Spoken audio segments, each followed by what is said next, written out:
Hi you guys, welcome to the channel. My name is Brad. This is Firefighter's Financial Toolbox. Last week I made a video on taxable investing, this one. And today we're going to move on to the second or the largest section of the pie, which is the tax-deferred pie or tax-deferred bucket. Almost everybody has access to a 401k, a 403b, 457, some kind of plan, simple IRA, SEP IRA, whatever it is. And all these are tax-deferred plans. Now, a few of you will have a 401k Roth option, and if you do, something to think about, right? But we've all been told this myth, or this fact, as it was, that we're going to be in a higher tax bracket while we're working, and it's going to go down when we retire. Now, I'm not sure I believe that, because right now, we're in a low tax bracket. I actually went from the 28% bracket down to the 22. So, I'm saving 6% right now. Now, I am at the top of that bracket, but I still got a 6% savings, which is huge. What if you're in a higher tax bracket? If you're in, say, the 32% bracket, then yes, getting a nice tax savings on that money going in is going to be nice. But remember, when it comes out, it's taxable at your ordinary income level, no matter what that is. They keep telling us we're going to be in a lower bracket. But with everything that's going on, right? Low tax bracket now, not levying taxes. They got to pay for this deficit and this debt that keeps growing. I don't know how that's going to happen. I'm not a politician or a economics guy, but they got to pay for it somehow. And the only way we pay for things here is taxes. So I think taxes are going to go up. Now, that's just my opinion, not professional advice. Please don't hate me in the comments.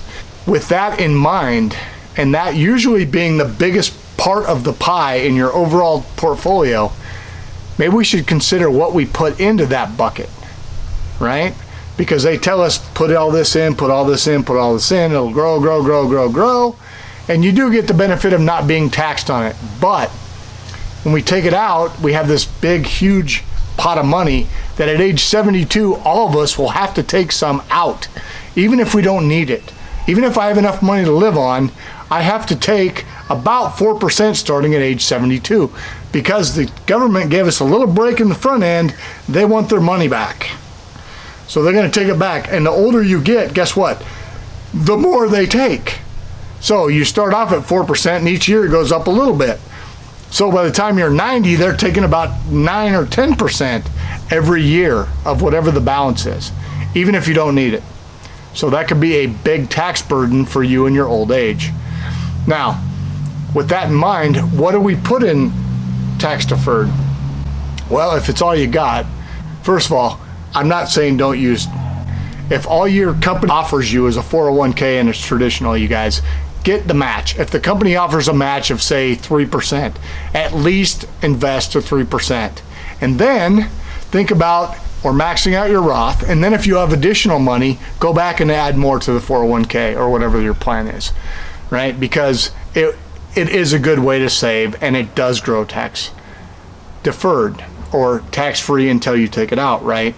But if we know it's going to be taxed, what are the best options? What are the best investments to put in there? Well, if we put all our stocks in there, we know that if we invest our stocks in the Roth, they can grow tax-free, so however much we make, we can get all that money back. If we put them in a taxable account and we hold them more than a year, then we can save some taxes because we can take them out long-term capital gains rates, which are, for most of us, 15%, right?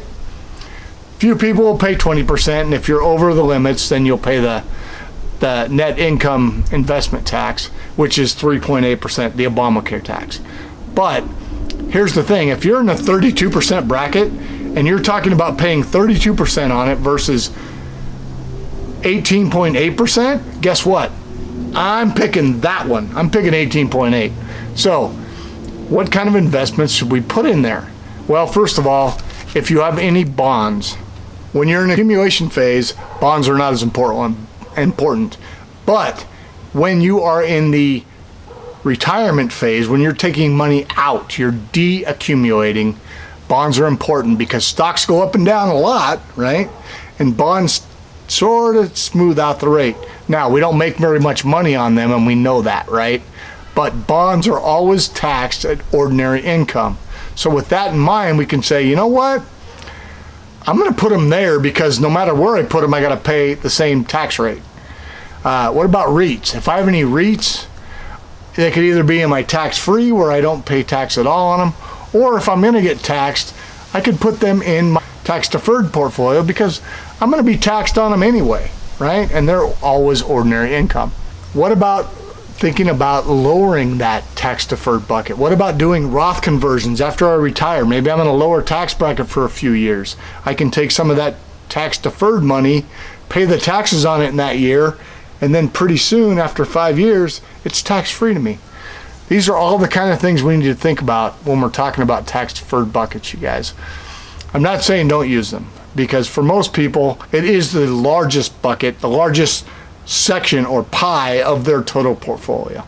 And it is certainly integral in building wealth.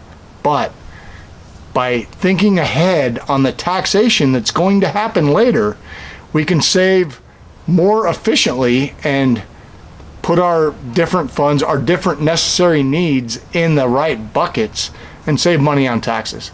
Anyway, I hope you got something out of it. If you did, drop me a like. It really helps the algorithm. And you guys, if you're not subscribed, please subscribe. My analytics page say only about 30% of the people that watch my videos are subscribed. We can do better than that. Hit the button. Ring the bell. You get notified every time I make a video. I make at least once a week, sometimes 2 or 3, depending on how it is. Today's a really nice day in Portland, so I made my second video. All right, appreciate it. Thanks a lot.